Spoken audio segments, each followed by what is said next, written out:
大家好，我係 ESG Connect Program 嘅負責人，我叫 Kit 咧。今日好榮幸喺香港餐飲業可持續發展峰會裏面咧，邀請到我哋 ESG Connect 裏面嘅 Solution Provider Westware 嘅 Managing Director 詩詩，你好詩詩，嚟到咧同大家分享咧佢哋企業係點樣行可持續發展嘅喎。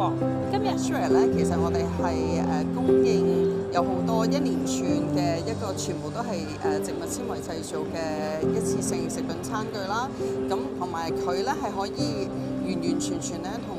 廚餘一齊去降解去做。咁我哋已經有一個回收商，係將我哋嘅產品同埋廚餘一次去做回收。做完回收之後咧，會有一個數據 share 翻俾大家，咁話俾大家聽嗰個堆肥係有幾多啦，同埋佢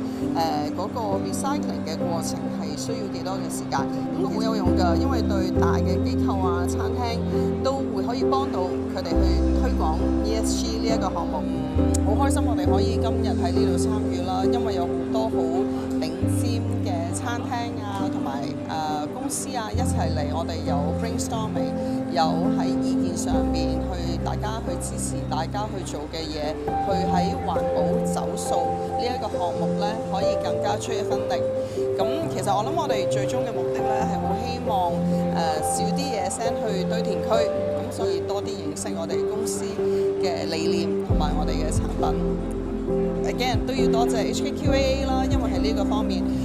都有一個好正確嘅指引同埋信息俾我哋香港市民，令到大家都好清楚乜嘢係走數嘅餐具，同埋去大家一齊去努力去支持呢一個活動可以。好多謝你嘅分享，詩詩，Thank you。